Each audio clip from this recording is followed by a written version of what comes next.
view. Daming bata.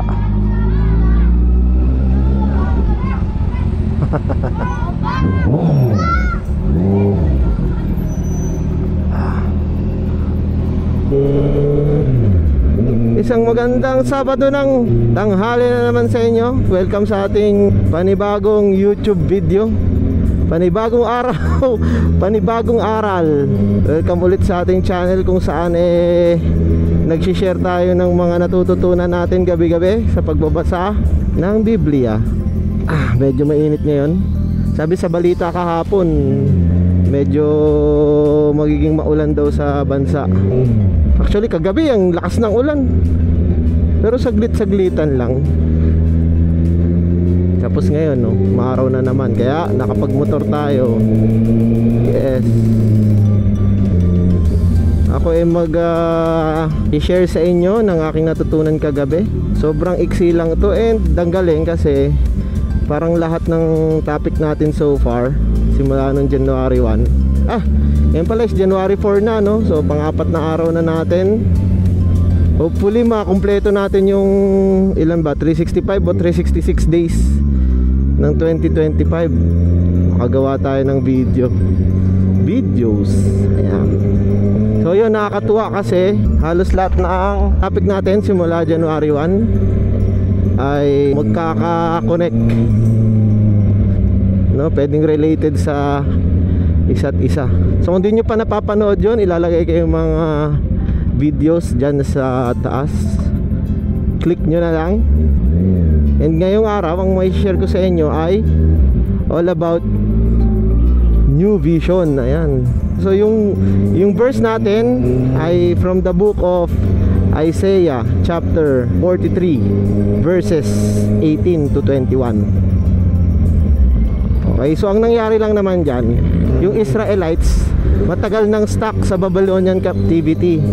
So syempre, ikaw ba naman, nasakop ka na ng pagkatagal-tagal, no? Syempre medyo mabigat yun, medyo mahirap yun, no? So yung mga Israelites daw matagal nang under captivity ng Babylonians. Okay, so sabi doon, may message of hope si God sa kanila. Ano yung message of hope na yun? Sabi niya doon, I will make way in the wilderness, streams in the desert. Tapos meron pa doon, I will do something new. Yun yung parang pinaka-tatlong mahalagang nabasa ko doon. Mahirap yung ganun, no? Gagawa ng way sa wilderness, tapos rivers in the desert. Actually streams in the desert nga yung nakalagay doon.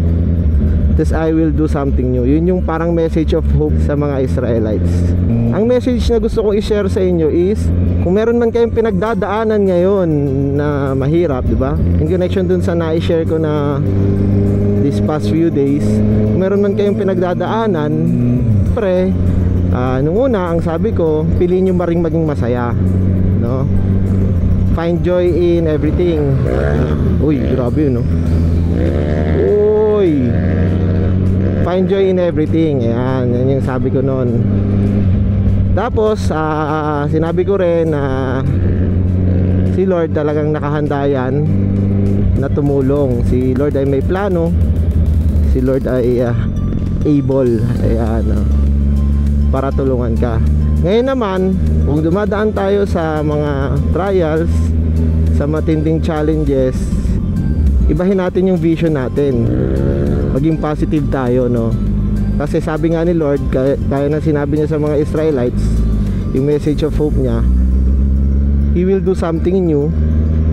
And kung kaya niyang gumawa ng way sa wilderness, and kung kaya niyang gumawa ng streams sa gitna ng mga desert, then kaya niyang gumawa ng mga bagay amidst your pain, no?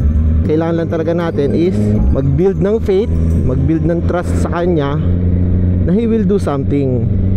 Sabi nga doon, God is determined, God has a plan, God can do something new, and God is able. So may mga pinagdadaanan kayo ngayong bagong taon. Kung nung last year medyo alanganin, talagang hindi kaya. May mga problema pa from last year, ngayong 2025, no? Sana i-apply natin yung mga na-i-share ko araw-araw. Mahirap siya pero kailangan natin practicein dahil ang mundo ay hindi nawawala ng problema. Ikaw, ako, may problema. Siyempre, hindi lang naman kayo, pati ako, nagkakaproblema, nagkakaroon ng challenges. Pero kung meron tayong way